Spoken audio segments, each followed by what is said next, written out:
Shalom, selamat pagi Bapak, Ibu, dan Saudara yang dikasihi Tuhan Yesus. Senang bisa menyapa kembali Bapak, Ibu, dan Saudara yang dikasihi Tuhan. Saya berdoa dan berharap Bapak, Ibu, dan Saudara semuanya dalam keadaan baik, keadaan sehat, penuh kasih karunia, anugerah, dan berkat dari Tuhan.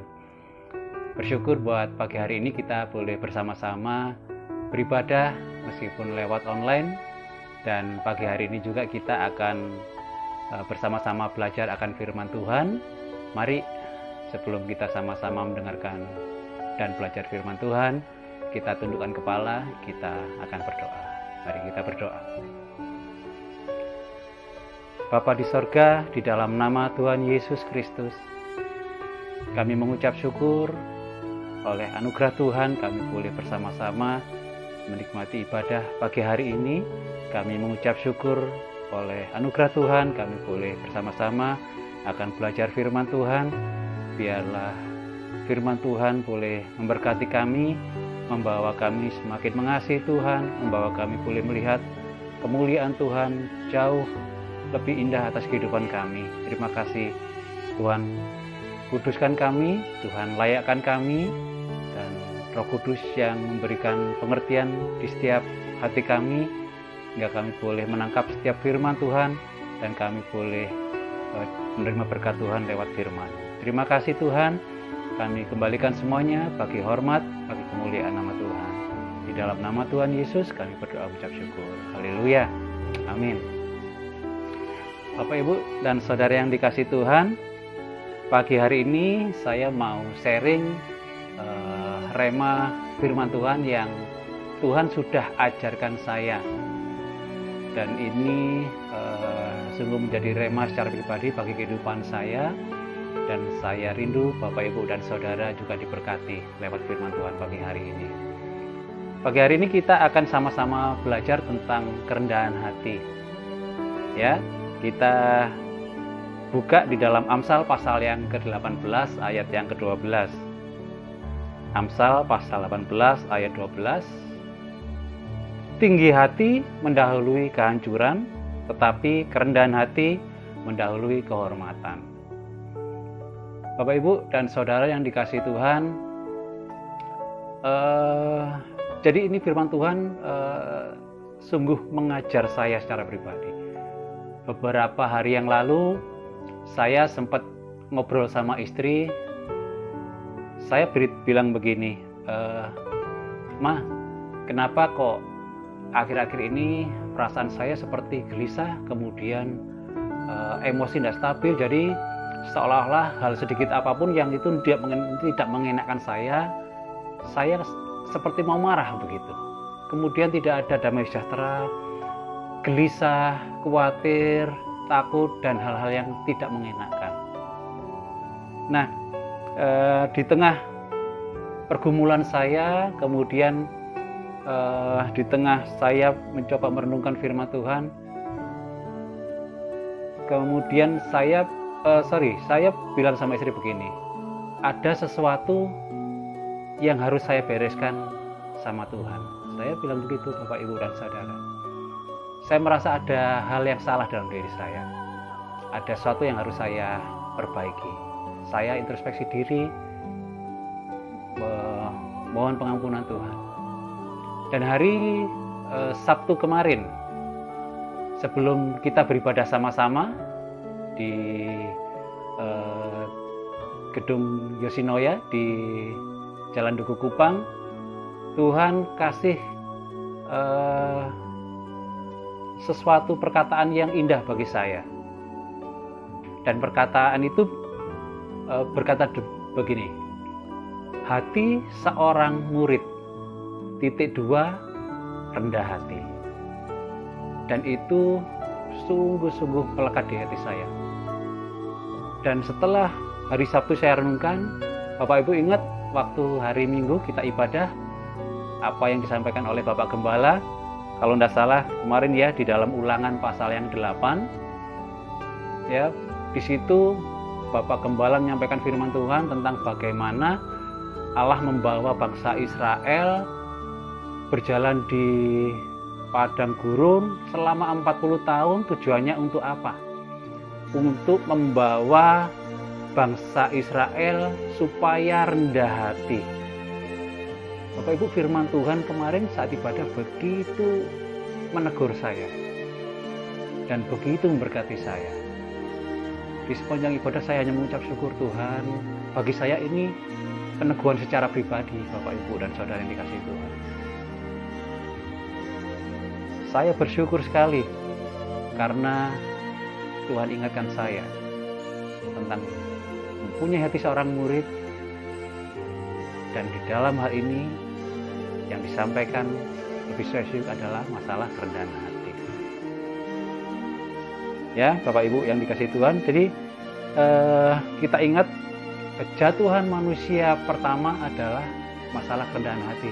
Saya merenungkan Tuhan begitu memperhatikan hal yang berhubungan dengan masalah kerendahan hati. Kenapa? Ya, kita lihat bagaimana Tuhan menghajar bangsa Israel 40 tahun harus berjalan di padang gurun, diproses sedemikian rupa tetapi tetap dipelihara Tuhan dengan makan mana dan lain sebagainya. Tujuannya kemarin kita pelajari sama-sama mengenai apa? Supaya bangsa Israel mempunyai kerendahan hati. Bapak Ibu, ini sangat penting bagi kehidupan kekristenan kita di dalam hal kerendahan hati. Manusia pertama jatuh dalam dosa, makan buah pengetahuan baik dan jahat. Tujuannya apa? Tujuannya ingin seperti Allah. Ini juga terkait dengan masalah kerendahan hati. Kerendahan hati ini akan membawa kita kepada ketaatan. Dan kerendahan hati ini kalau kita tidak jaga sama-sama, bukan dengan kekuatan kita ya, tentunya dengan pertolongan Roh Kudus, bagaimana kita berharap pada kekuatan Tuhan untuk menjaga sikap hati kita supaya kita mempunyai hati yang berkenan di hadapan Tuhan.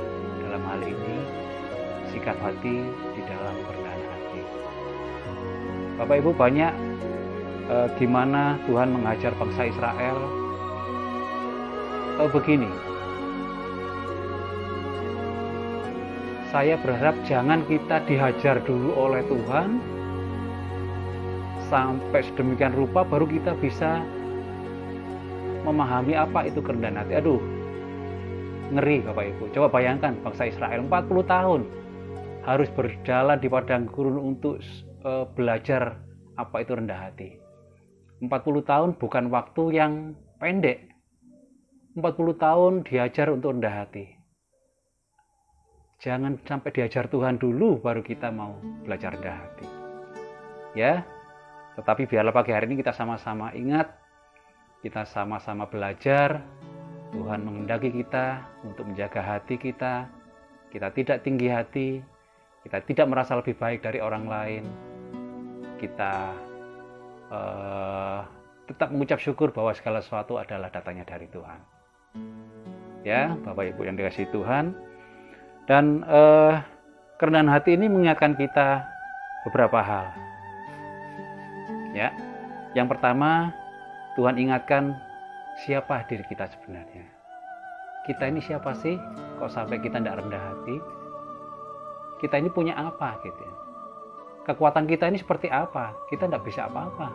Kita ini tidak punya apa-apa. Semuanya yang kita punya adalah dari Tuhan. Tidak ada yang bisa kita banggakan. Tidak ada yang bisa kita sombongkan. Ya, segala hal yang kita punya, jabatan, harta kekayaan, kemudian kekuatan, kepandaian, kemampuan apapun, mungkin hal dalam pelayanan pun, kita ini hanya oleh anugerah Tuhan, oleh kemurahan Tuhan. Kerendahan hati mengingatkan kita siapa sih diri kita ini sebenarnya. Ya, Yesaya 64 ayat 6, kesalehan kita ini seperti kain kotor, Bapak Ibu. Kita menjadi layu seperti daun kering. Dihembuskan air, dihembuskan angin, kita juga sudah hilang. Kita ini berdosa, tetapi lewat anugerah Tuhan, penebusan Tuhan Yesus Kristus atas kehidupan kita. Kita menjadi kain putih yang bersih. Meskipun dosamu merah seperti kain kirmisi, akan putih seperti salju dan bulu domba. Bapak Ibu, dengan merenungkan kerendahan hati, kita ingat siapa diri kita sebelumnya dan siapa diri kita yang sekarang ini. Bukan karena kuat kita, tetapi anugerah Tuhan yang menebus kita, menyelamatkan kita, mengasihi kita sedemikian rupa, sehingga kita menjadi orang-orang yang seperti sekarang, menjadi anak-anak Tuhan yang luar biasa, anak-anak yang dikasihi Tuhan, yang dipilih Tuhan. Ya, jadi kerendahan hati membawa dan mengingatkan kita siapa diri kita. Kemudian kerendahan hati juga mengingatkan kita bahwa hidup kita adalah hidup oleh kasih karunia Tuhan. Hidup bukan oleh kekuatan kita. Bapak Ibu, tadi yang saya waktu cerita kenapa gelisah, saya cuma berpikir begini dan bersyukur bahwa sebelum-sebelumnya saya ada pergumulan, kemudian saya mencoba cari jalan keluar sendiri, ke sana kemari, kemudian mencari akal sedemikian rupa.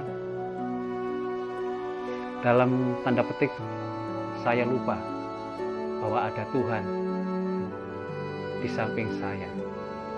Tetapi lewat peneguhan firman Tuhan yang hari Sabtu kemarin saya dapat, dan hari Minggu diteguhkan oleh hambanya lewat firman Tuhan yang disampaikan, Bapak Ibu, saya seperti disiram air dingin. Saya mendapat kekuatan baru. Saya mendapat penghiburan yang luar biasa lewat firman Tuhan. Apa masalah saya sudah selesai? Belum. Masih ada, masih belum selesai. Tetapi saya bersyukur, saya diingatkan kembali bahwa ada tangan Tuhan yang jauh lebih berkuasa, yang jauh lebih kuat, yang siap menolong dan berkati saya. Kapan tidak tahu, tapi saat ini saya sungguh bersuka cita. Meskipun persoalan belum selesai, tetapi saya bersyukur dan saya dikuatkan bahwa ada tangan Tuhan yang jauh lebih kuat, yang tidak pernah meninggalkan saya, tidak pernah meninggalkan Bapak, Ibu, dan saudara yang dikasih Tuhan. Ya, ada penghiburan Tuhan, ada kekuatan Tuhan. Ya, siapa diri kita sebenarnya oleh anugerah Tuhan. Roma 3 ayat 23 dan 24 mengatakan bahwa karena semua orang telah berbuat dosa dan telah kehilangan kemuliaan Allah, dan oleh kasih karunia telah dibenarkan dengan cuma-cuma karena penebusan dalam Kristus Yesus. Ya, hidup kita bergantung sepenuhnya kepada anugerah Tuhan. Hidup kita bergantung sepenuhnya kepada belas kasihan Tuhan. Kalau Bapak Ibu saat ini merasa seolah-olah tidak ada pengharapan, Bapak Ibu tetap pandang Tuhan. Ingat, Tuhan Yesus sudah menyelamatkan kita, menebus kita, dan kita menjadi milik kepunyaan Tuhan. Jangan khawatir, jangan takut. Ya, hidup kita bergantung pada Tuhan, dan tidak ada yang bisa kita sombongkan atau banggakan. Semua oleh anugerah Tuhan dan belas kasihan Tuhan. Ya, Bapak Ibu, dengan kerendahan hati membuat kita, saya merasa tenang kembali. Dengan kerendahan hati, hikmat-hikmat Tuhan, pengertian-pengertian Tuhan ini dapat bekerja secara kalau boleh saya katakan, secara lebih efektif lagi di dalam kehidupan saya. Dengan kerendahan hati kita bisa menerima setiap firman Tuhan. Kemudian dengan kerendahan hati kita juga bisa mendapat hikmat-hikmat dari Tuhan. Ya, Mazmur 25 ayat 9 berkata demikian. Ia membimbing orang-orang yang rendah hati menurut hukum, dan ia mengajarkan jalannya kepada orang-orang yang rendah hati. Kemudian Mazmur 149 ayat 4, sebab Tuhan berkenan kepada umatnya, ia memahkotai orang-orang yang rendah hati dengan keselamatan. Dengan rendah hati, hikmat, pengertian-pengertian yang dari Tuhan akan dapat kita tangkap dan kita terima dengan benar dan kita terima dengan baik. Bapak, Ibu, dan saudara yang dikasihi Tuhan, sekali lagi, kerendahan hati ini harus kita jaga dan waspadai. Bapak Ibu yang lebih tahu sikap hati dan kondisi kita saat ini, dan juga Tuhan yang jauh lebih tahu kehidupan kita. Saya sungguh bersyukur diajar Tuhan. Saya sungguh bersyukur semua karena kebaikan Tuhan. Tuhan mengasihi saya dan Tuhan mengasihi Bapak, Ibu, dan saudara. Ya, teladan yang sempurna sudah kita lihat sama-sama di dalam kehidupan Tuhan Yesus. Tuhan Yesus yang adalah Allah, empunya kerajaan surga dan alam semesta. Tetapi oleh kerendahan hatinya, belas kasihnya kepada manusia, dia rela menjadi manusia, mengosongkan dirinya, yang tanda petik seolah-olah dia tidak punya apa-apa, padahal dia raja yang mulia, raja segala raja. Tetapi oleh kerendahan hatinya, mengosongkan diri, taat, bahkan taat sampai mati di kayu salib untuk menggenapi karya penyelamatan terhadap dosa-dosa kita, dosa-dosa umat manusia. Bapak, Ibu, teladan yang sempurna bisa kita lihat lewat Tuhan Yesus. Inilah yang seharusnya kita bisa renungkan dan tangkap lewat kehidupan Tuhan, dan kita renungkan pagi hari ini. Tidak ada yang bisa kita banggakan, tidak ada yang bisa kita sombongkan, Bapak, Ibu, dan saudara yang dikasihi Tuhan. Segala sesuatu adalah berasal dari Tuhan, oleh anugerah Tuhan dan bagi kemuliaan Tuhan. Ya, Tuhan Yesus memberikan teladan yang sempurna. Ya, Filipi 2 ayat 8 tadi sudah saya sampaikan sebelumnya. Dan dalam keadaan sebagai manusia, ia telah merendahkan dirinya dan taat sampai mati, bahkan sampai mati di kayu salib. Matius 11 ayat 29, "Pikulah kuk yang kupasang dan belajarlah kepadaku," kata Tuhan. "Karena aku lemah lembut dan rendah hati, dan jiwamu akan mendapat ketenangan." Oh, haleluya. Yesus kita luar biasa. Ya, Bapak, Ibu, kita belajar banyak contoh di dalam kehidupan sekitar kita. Bapak, Ibu, akhir-akhir ini kita lihat di medsos, di berita-berita, bagaimana para crazy rich, ya, waduh, dengan bangga, dengan senang mereka, saya tidak menghakimi mereka, mungkin mereka belum tahu apa yang mereka lakukan ini apakah melanggar hukum atau tidak, tetapi yang saya tangkap adalah Tuhan ini bisa melakukan apa saja dalam waktu yang singkat. Bapak, Ibu, kita lihat crazy rich ini berapa triliun hartanya, punya rumah banyak, mobil banyak. Bahkan mohon maaf kalau sampai ada yang bilang Tuhan mau membuat miskin ini katanya sih agak susah gitu ya. Tapi coba apa yang kita lihat saat ini, Tuhan mau apapun tidak susah, seperti membalikkan tangan. Dalam sekejap habis semua. Artinya apa, Bapak, Ibu? Tidak ada yang bisa kita banggakan, tidak ada yang bisa kita sombongkan. Semua yang kita punya, semua yang kita bisa, semua yang ada pada kita, hanya karena anugerah Tuhan, hanya oleh belas kasihan Tuhan. Kita hanya bisa mengucap syukur, tidak bisa membalik kebaikan Tuhan. Yang bisa kita lakukan hanya bisa apa yang bisa kita lakukan untuk melayani Tuhan lewat kehidupan kita sehari-hari, dimanapun kita berada, sebagai orang tua, sebagai pelayan Tuhan, sebagai pekerja, bisnismen, karyawan, apapun juga posisi kita, semua anugerah Tuhan, dan kita melayani Tuhan dimanapun kita berada, dimanapun posisi kita. Ya, Bapak Ibu yang dikasihi Tuhan, saya ajak kita buka di dalam Lukas pasal 18 ayat yang ke-9 sampai 14. Lukas 18 ayat 9 sampai 14. Perumpamaan tentang orang Farisi dengan pemungut cukai. Kita sering baca ini juga ya. Ayat 9, dan kepada beberapa orang yang menganggap dirinya benar dan memandang rendah semua orang lain, Yesus mengatakan perumpamaan ini. Ayat 10. Ada dua orang pergi ke bait Allah untuk berdoa. Yang seorang adalah Farisi dan yang lain pemungut cukai. Ayat 11. Orang Farisi itu berdiri dan berdoa dalam hatinya begini.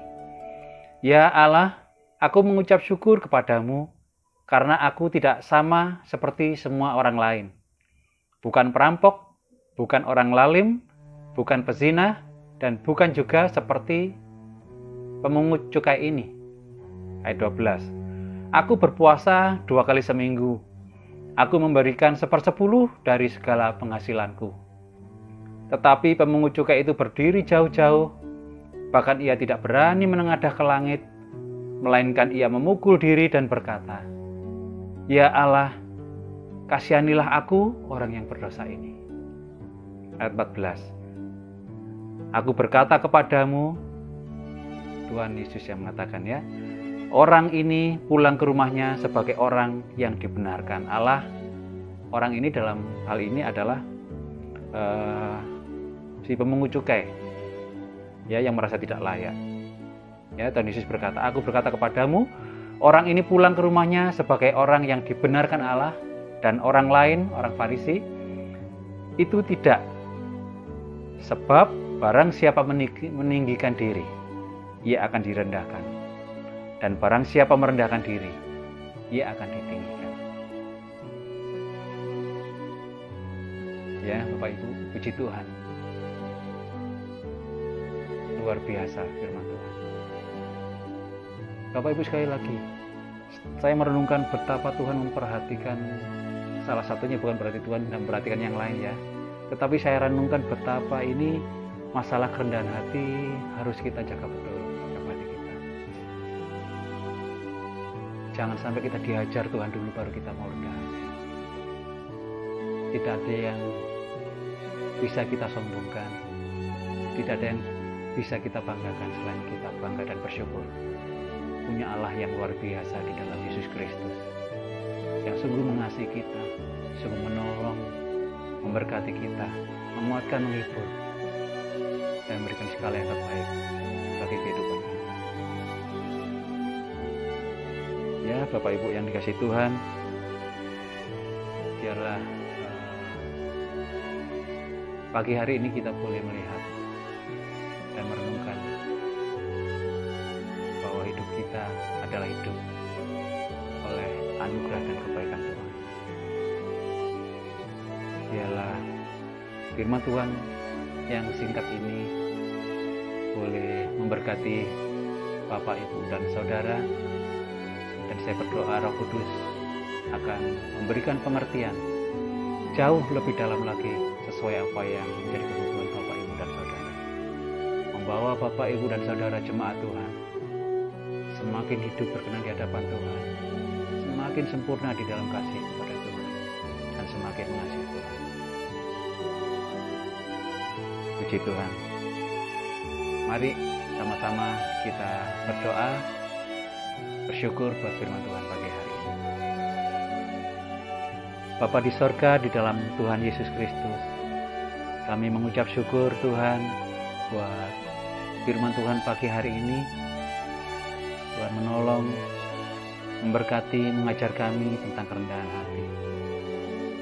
Tuhan, hanya oleh pertolongan Tuhan, hanya oleh kekuatan dari Roh Kudus yang menolong, memimpin, menuntun setiap kehidupan kami, hingga hidup kami boleh diperkenan Tuhan,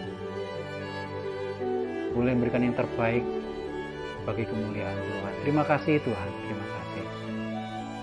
Terima Sekali lagi kuduskan kami, layakkan kami. Pakai kami sesuai apa yang Tuhan kehendaki. Perlengkapi kami Tuhan. Terima kasih. Terima kasih. Sekali lagi ampuni kami, kuduskan, layakkan kami. Kami kembalikan semuanya bagi hormat, bagi kemuliaan nama Tuhan. Di dalam nama Tuhan Yesus Kristus kami sudah berdoa dan mengucap syukur. Haleluya. Amin. Puji Tuhan. Selamat pagi. Tuhan Yesus memberkati.